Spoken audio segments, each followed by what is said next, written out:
Hello students, good morning. Welcome to my YouTube channel Learn English with Pradeep. I am Pradeep Kumar Kushwaha. Guys, आज की इस class में हम use of was and work का प्रयोग समझेंगे। Was और वर्क का प्रयोग कहाँ पर करते हैं और इसके कुछ नियम हैं, उन नियमों का प्रयोग आज हम इस वीडियो में करते हैं। वाज और वर्क का प्रयोग हम लोग पास्ट टेंस में करते हैं।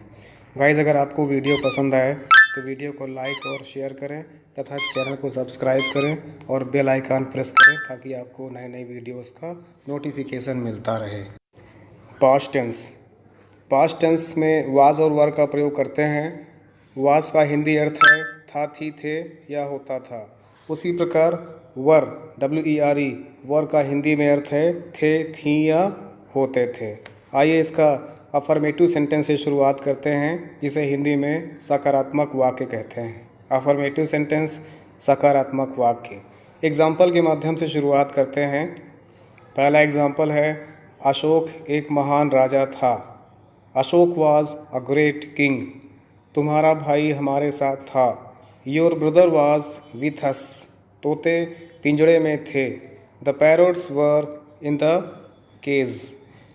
तो ये 3 एग्जाम्पल्स हैं, इनको समझिएगा। इसमें पास्ट टेंस में वाज और वर का प्रयोग किया गया है। सिंगुलर नंबर के लिए वाज और प्लूरल नंबर सब्जेक्ट के लिए वर का प्रयोग किया गया है। उसी प्रकार और एग्जाम्पल हैं, पुस्तकें अलमारी में थी। The books were in the almirah. हम कार्यालय में थे। We were in the office. मैं उसके घर में था। I was in his house. इन एग्जाम्पल्स को ध्यान से पढ़ना है, समझना है कहाँ पर वाज और कहाँ पर वर का प्रयोग हो रहा है। इसको एग्जाम्पल के माध्यम से समझना है। इसकी पहचान कैसे करते हैं, पास्ट टेंस की पहचान कैसे करते हैं। वाक्यों के अंत में, हिंदी वाक्यों के अंत में, वाक्य के अंत में था, थी, थे आदि शब्द दिए होते हैं। अगर वाक्यों के अंत में था, थी, थे दिया हुआ है तो इससे हम पहचान सकते हैं कि ये वाक्य पास्ट टेंस में है। इसके ट्रांसलेट करने के नियम क्या हैं, हिंदी से इंग्लिश बनाने के नियम क्या हैं। पहले कर्ता आएगा, फिर सहायक क्रिया और फिर क्रिया का पूरक। इसको इंग्लिश में कहेंगे तो पहले सब्जेक्ट आएगा, फिर हेल्पिंग वर्ब आएगा और इसके बाद कॉम्प्लीमेंट या क्रिया का पूरक। इस प्रकार से बनाते हैं और लास्ट में जो अदर वर्ड्स होते हैं उनको लिखते हैं। इसके विशेष नंबर 1 है, जैसे ही, शी, इट, आई तथा एक वचनकर्ता के साथ हम लोग वाज का प्रयोग करेंगे। विशेषता नंबर 2 है, यू, वी, दे तथा बहुवचनकर्ता के साथ वर का प्रयोग करते हैं। वाज का प्रयोग सिंगुलर नंबर और वर का प्रयोग प्लूरल नंबर के साथ करते हैं। सम अदर एग्जाम्पल्स जानते हैं, जैसे एक व्यापारी बड़ा ईमानदार था। A merchant was very honest. अंग्रेजी सरकार बड़ी निर्दयी थी। The British government was very cruel. उन दिनों भारत के लोग बड़े गरीब थे। The people of India were very poor in those days. कल मैं बहुत व्यस्त था। I was very busy yesterday. अंडे सड़े हुए थे। The eggs were rotten. हम वहाँ अजनबी थे। We were stranger there. तो ये एग्ज़ाम्पल्स हैं। इन एग्ज़ाम्पल्स को आपको ध्यान से पढ़ते रहना है और इसके हर ग्रामर पोर्शन को समझना है। एक्सरसाइज आप लोग के लिए दिया गया है। एक्सरसाइज को आप लोग सेल्फ से प्रैक्टिस करिएगा। जैसे वह एक भयानक दृश्य था। तुम एक मेधावी छात्र थे। वह हमारे निकट के संबंधी थे। हम उस पहाड़ी की चोटी पर थे। सब लोग बारात में नशे में चूर थे। सेकंड नंबर हम लोग आते हैं निगेटिव सेंटेंस, नकारात्मक वाक्य। एग्जाम्पल के द्वारा इसको भी समझते हैं। मेढक तालाब में नहीं थे। The frogs were not in the pond. उसका भाई डॉक्टर नहीं था। His brother was not a doctor. इसमें हेल्पिंग वर्ब वाज या वर्ब के बाद नॉट का प्रयोग किया गया है, जिससे ये सेंटेंसेस निगेटिव सेंटेंस बन गए हैं। आगे बढ़ते हैं। मैं बीमार नहीं था। I was not sick. तरकारियाँ थैली में नहीं थी। The vegetables were not in the bag. अंगूठी उंगली में नहीं थी। The ring was not on the finger. इसको ट्रांसलेट करने के नियम देखते हैं। इसका पहला नियम है, हिंदी के वाक्य में नहीं शब्द लिखा होता है तब अंग्रेजी के वाक्य में वाज या वर के बाद नॉट का प्रयोग करते हैं। इस प्रकार से हम नेगेटिव सेंटेंस बनाते हैं। रूल 2 नियम नंबर 2 कहता है, हिंदी के बाद में कभी नहीं शब्द आता है तब अंग्रेजी के वाक्य में वाज या वर के बाद नेवर का प्रयोग करते हैं। और अन्य नियम सेम पिछले एग्जाम्पल की तरह रहेंगे, पिछले रूल की तरह ही रहेंगे। सम अदर एग्जाम्पल्स, बाग के सब अंगूर खट्टे नहीं थे। All the grapes in the garden were not sour. तुम्हारा सिद्धांत व्यावहारिक नहीं था। Your principle was not practicable. वह चौकीदार साहसी कभी नहीं था। That watchman was never courageous. मैं, तुम और वह इस मौके पर उपस्थित नहीं थे।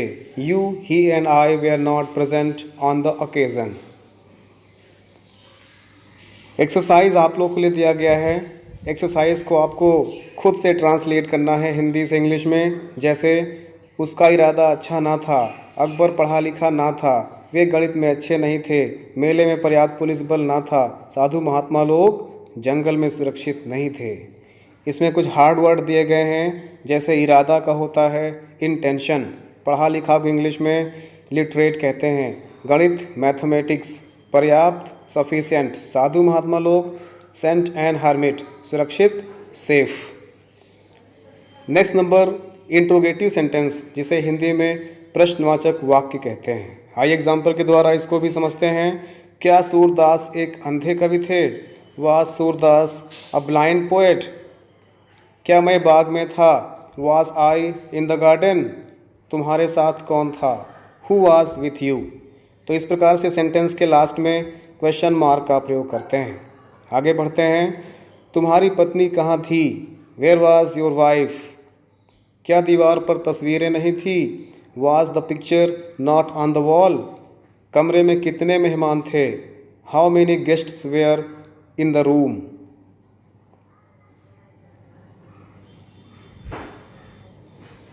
इसके ट्रांसलेशन करने के नियम समझते हैं। रूल फर्स्ट है, अगर वाक्य क्या से प्रारंभ होता है तो वाज या वर वाक्य में सबसे पहले लगाते हैं, उसके पश्चात सब्जेक्ट का प्रयोग करते हैं।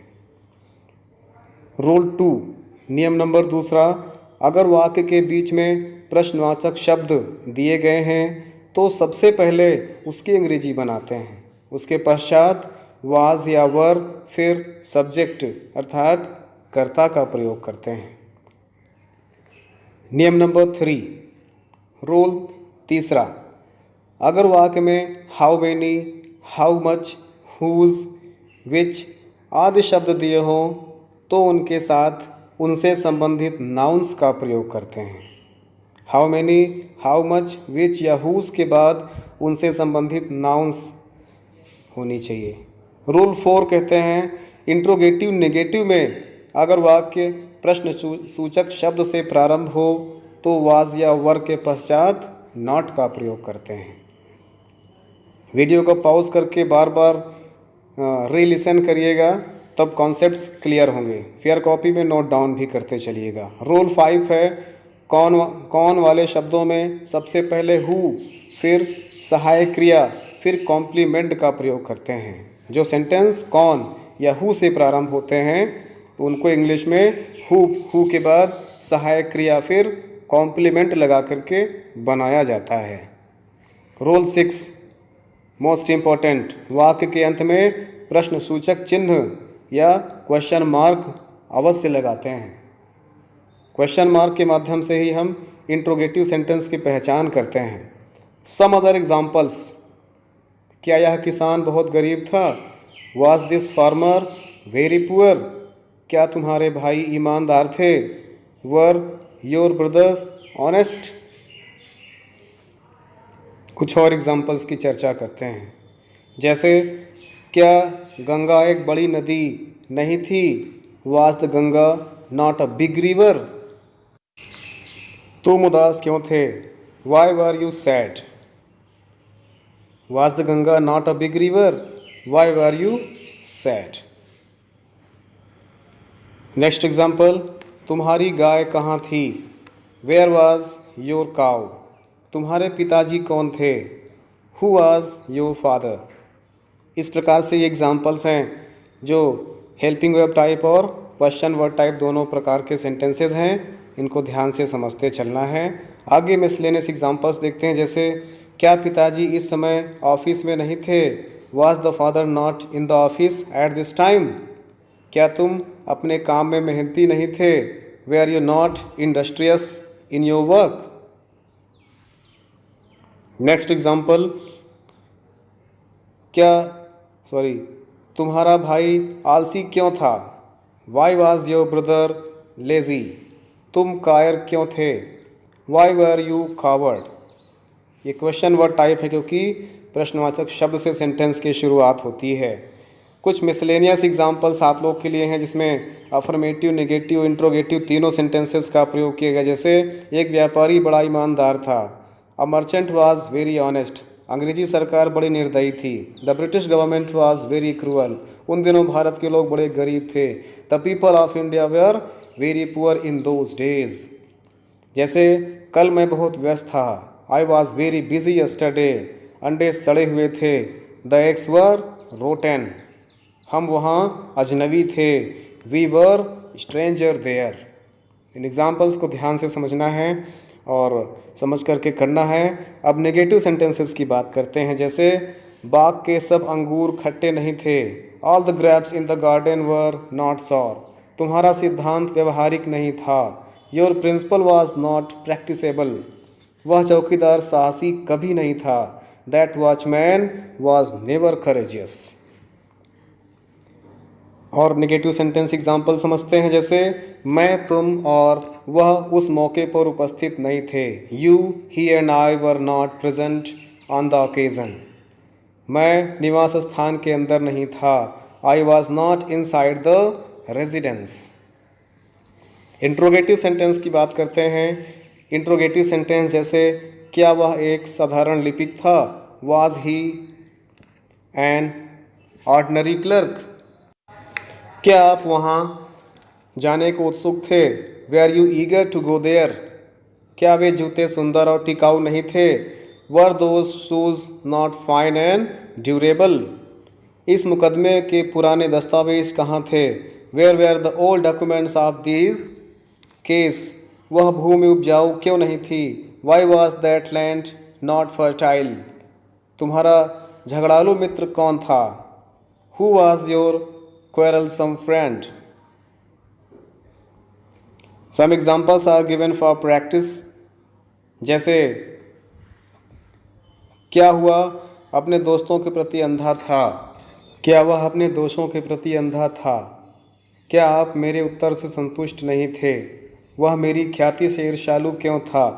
क्या वे चोरी के अपराधी थे? वह अपने पिता की योग्य पुत्री नहीं थी। यह मेरे लिए एक कीमती सलाह नहीं थी। तुम एक भ्रष्ट नेता थे। हम तुम्हारे कार्य से खुश नहीं थे। इन सेंटेंसेस का आपको ट्रांसलेशन करना है और इसके कुछ हार्ड वर्ड्स भी हैं जो नेक्स्ट स्लाइड में दिए गए हैं, जैसे दोष फॉल्ट, अंधा ब्लाइंड, उत्तर आंसर, संतुष्ट सेटिस्फाइड, ख्याति रेपुटेशन, ईर्ष्यालु जेलस, चोरी थेफ्ट, अपराधी गिल्ट।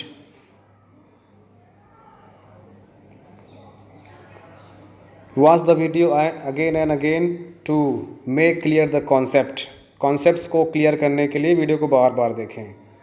वीडियो का अगला पार्ट देखने के लिए ऊपर दिए गए आई बटन पर प्रेस करें। So guys, thanks for watching the video. Thank you so much. जय हिंद।